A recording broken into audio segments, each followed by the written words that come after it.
आप लोगों को यहाँ पे ये बाय लिखा हुआ नजर आ रहा है, जिसका मतलब है कि $19,000 पे आप बिटकॉइन को बाय कर लें और फिर इस प्राइस पे जाकर, जो कि बनती है 21,800, यहाँ पे लिखा हुआ है सेल के, इस प्राइस पे जाकर आप इसे सेल कर दें। फिर हमें 19,100 पे दोबारा से बाय का इंडिकेटर मिला और फिर अगर हम यहाँ पे आते हैं तो 23,700 पे जाकर फिर से सेल का इंडिकेटर मिला। अब ये इंडिकेटर क्या है, इसे कैसे इस्तेमाल कर सकते हैं, कहाँ कहाँ पे, मतलब कि इसकी सेटिंग क्या है बेसिकली, ये मैं आप लोगों को इस वीडियो के एंड पे बताऊंगा।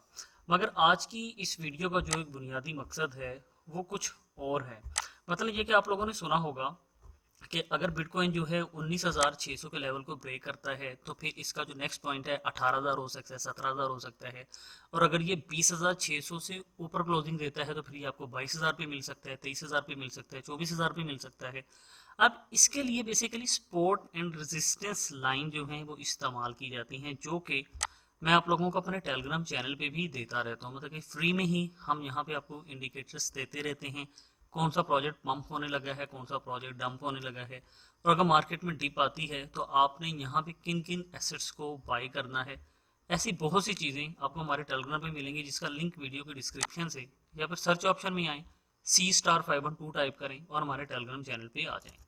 बात को वापस स्टार्ट करते हैं। मतलब ये कि आप लोगों को जब सुनने में मिलता है कि अगर इस प्राइस को नीचे की तरफ ब्रेक हुआ तो नेक्स्ट पॉइंट वो मिलेगा, अगर इस प्राइस को ऊपर की साइड पे ब्रेक हुआ तो आप लोगों को बिटकॉइन की ये प्राइस मिलने वाली है। आप लोग किसी भी क्रिप्टो एसेट के बारे में खुद से भी जान सकते हैं कि अगर इसमें डिप आई तो पहली ब्रेक कहाँ पे लगेगी, और अगर इसमें पंप आया तो इसकी पहली ब्रेक कहाँ पे लगेगी। आई डू अंडरस्टैंड कि बहुत से लोगों को इस चीज़ का पता होगा, मगर ये वीडियो सिर्फ और सिर्फ उन लोगों के लिए ही है कि जिन्हें इस बात का नहीं पता है और वो इंडिकेटर्स की तलाश में रहते हैं, मल्टीपल सिग्नल्स के जो ग्रुप होते हैं वहाँ पे जाते हैं। और अगर आप खुद इस चीज़ को जान लें, समझ लें, तो आप लोग खुद भी देख सकते हैं कि अगर मैंने BNB बाय किया हुआ है, इथेरियम बाय किया हुआ है, वेट बाय किया हुआ है, कुछ भी बाय किया हुआ है, तो आप लोगों ने उसे कहाँ पे जाके सेल करना है, कहाँ से जाके दोबारा बाय करना है। तो मेरे पास में ये जो इंडिकेटर है ये पिवट पॉइंट्स के नेम से है, जिसके बारे में बहुत से लोग जानते हैं। आप लोगों को मैं कोशिश करूंगा कि कुछ आसान अल्फाज में बता सकूं। सबसे पहले हम इसका एक्सपेरिमेंट करते हैं और उसके बाद हम बात करेंगे कि इसकी सेटिंग कैसे की जा सकती है। फॉर एग्जांपल, बिटकॉइन की प्राइस जब 21,600 चल रही थी तो इसके बारे में बोला गया कि अगर ये इसके नीचे क्लोजिंग देता है तो हमें इसका जो पहला पॉइंट है वो तकरीबन 20,800 और फिर उसके बाद में 19,400 पे मिल सकता है। उसकी रीज़न ये है कि हमें इस प्राइस के बाद में एक पिवट पॉइंट मिला और फिर उसके बाद में हमें एक स्पॉट मिली जो कि 19,500 पे थी। अब फिर यहाँ पे भी एक बात की गई कि अगर ये 19,500 या 19,600 से ऊपर क्लोजिंग देता है तो हमें इसका जो नेक्स्ट ब्रेक है वो 20,700 पे मिल सकता है।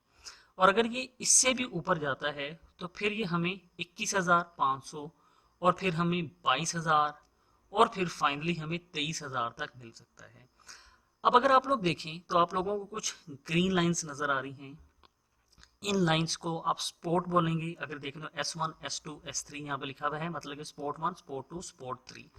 जो व्हाइट लाइन है ये एक पिवट पॉइंट है जहां से मार्केट स्टार्ट होती है। अगर आप लोग इससे ऊपर देखें, रेड लाइन है मेरे पास में तीन, इन्हें resistance line 1, resistance line 2 and resistance line 3 बोला जाता है।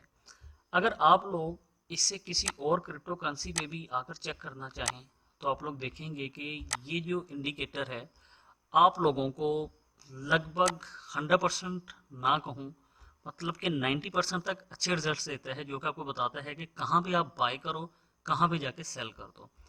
अगर आप लोग यहाँ पे देखें तो मेरे पास में ये BNB है। यहाँ पे अगर आपने अपने एसेट्स को बाय किया जबकि इसके प्राइस था $222, उसके बाद में आप इस प्राइस पे आते हैं 245 पे, जहाँ पे इसे आकर रिजेक्शन मिली, आप यहाँ पे आकर अपने एसेट्स को सेल कर देते हैं। उसके बाद में ये फिर से एक डिप खाता है और आकर ये जो एक सपोर्ट लाइन है यहाँ से इसे नीचे जाने के लिए फिर से एक रिजेक्शन मिलती है, जो कि प्राइस बनती है $219। उसके बाद में इसने फिर से पंप किया $232 पे, यहाँ पे भी आप अपने एसेट्स को सेल कर सकते हैं। और अगर आप इंतज़ार करते हैं तो फिर आप लोग देखेंगे कि इस पॉइंट पे आकर $255 पे और फिर $264 पे जाकर इसे दोबारा रिजेक्शन मिलती है।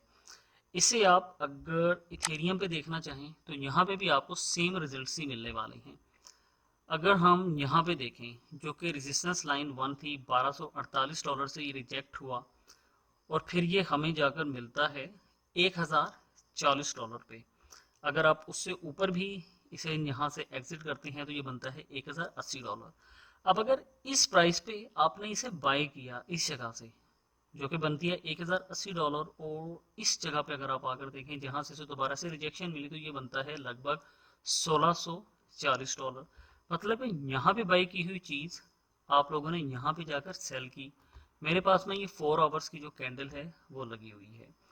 तो इस मुकम्मल गुफ्तगू से आप इस चीज़ को समझ पाए होंगे कि अगर बिटकॉइन हो, इथेरियम हो, कोई भी क्रिप्टो करेंसी हो, क्या होता है कि एक पॉइंट पे हमें ये कुछ फंसी हुई मिलती है, हमें समझ नहीं आता है कि इस लेवल के ऊपर ये ऐसा क्यों कर रही है, तो वहाँ पे हमारे पास में पिवट पॉइंट्स होते हैं।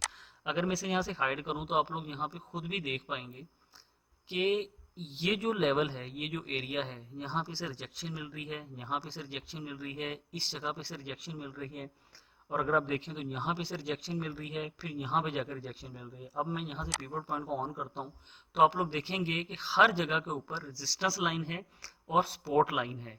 सपोर्ट लाइन वो होती है जो कि इसे नीचे से सपोर्ट करती है, गिरने से रोकती है, और रेजिस्टेंस लाइन वो होती है जो ऊपर जाने से रोकती है। और सेंटर में जो वाइट लाइन है इसे आप पिवट पॉइंट बोलते हैं, जहाँ से मार्केट का स्टार्ट होता है, या फिर ये एक वो पॉइंट होता है कि जो रेजिस्टेंस लाइन और सपोर्ट लाइन के बीच में बनता है। तो इस इंडिकेटर को आप लोगों ने सेट कैसे करना है, उसके लिए आप इंडिकेटर्स में आएंगे, यहाँ पे आकर आप सिंपल पिवट पॉइंट्स लिखेंगे तो आपके सामने हाई लो आएगा, यहाँ पे भी हाई लो है तो आप लोग लेंगे पिवट पॉइंट्स स्टैंडर्ड, इस पर क्लिक करेंगे। उसके बाद में आप लोगों को यहाँ पे ये एक बॉक्स मिलता है 3 लेयर का, इस पर क्लिक करते हैं, आपके जितने भी इंडिकेटर्स हैं यहाँ पे शो हो जाते हैं। आप इस पर आकर क्लिक करेंगे, यहाँ पे आपको इसका सेटिंग मिलेगा। आपके पास में यहाँ पे होगा ट्रेडिशनल का फिबोनाची में करेंगे, इसे यहाँ पे ऑटो रहने देंगे। यहाँ पे आपको मिलेगा 15, आपने इसे 3 कर देना है। और शो लेबल्स जो हैं आप इसे यहाँ से हटा भी सकते हैं और रख भी सकते हैं। इसकी वजह से हमें यहाँ पे प्राइसेस वगैरह जो हैं और जो रेजिस्टेंस लाइन है, सपोर्ट लाइन है, उनको जो नेम्स हैं यहाँ पे लिखे हुए हमें नज़र आते हैं। उसके बाद में अगर आप यहाँ से नीचे आते हैं तो आपको यहाँ पे इनका कलर मिल जाता है कि सपोर्ट लाइन का कलर आपने क्या रखना है, पिवट पॉइंट का कलर क्या रखना है, रेजिस्टेंस लाइन का आप लोगों ने कलर क्या रखना है। अगर हम स्टाइल में आते हैं तो फिर देखिए मैं लेबल्स को, लाइन्स को हटाता हूँ तो यहाँ से तमाम चीज़ें गायब हो जाती हैं। अगर मैं लेबल्स करता हूँ तो यहाँ पे प्राइसेस आ जाती हैं, लाइन्स करता हूँ तो यहाँ पे हमारे पास में ये लाइन्स भी आ जाती हैं। तो ये हो गया तमाम सिलसिला पिवट पॉइंट का। और जो मैंने आप लोगों से एक और इंडिकेटर डिस्कस किया था उसे बोलते हैं सुपर ट्रेंड, जिसके हवाले से मैं ऑलरेडी डिटेल वीडियो बना चुका हूँ। उसका लिंक आप लोगों को इस वीडियो को डिस्क्रिप्शन से भी मिल जाएगा, या फिर आप लोग अगर मेरा ये वाला वीडियो देखते हैं daily $50 passive income super trend, तो ये वही वीडियो है। इस वीडियो से भी आप लोगों को बहुत ज़्यादा हेल्प मिलने वाली है। और ये तमाम चीज़ें सबसे पहले आप लोगों को हमारे टेलीग्राम चैनल क्रिप्टोसॉफ्ट 512 पे हासिल होंगी। मगर स्कैमर से बच के रहना है, इसलिए आप लोगों ने सर्च ऑप्शन में आकर C*512 लिखना है तो आप लोग हमारे टेलीग्राम चैनल पे आ जाएंगे। अगर आप लोगों को कहीं से भी लगता है कि इस वीडियो ने आप लोगों को कुछ हल्का फुल्का फ़ायदा दिया है तो मैं आप लोगों से रिक्वेस्ट करता हूँ कि आप हमें कमेंट करके ज़रूर बताइएगा। अपना ख्याल रखिएगा, हंसते रहिए, हंसाते रहिए, खुशियाँ मनाते रहिए। बहुत शुक्रिया। अल्लाह हाफिज़।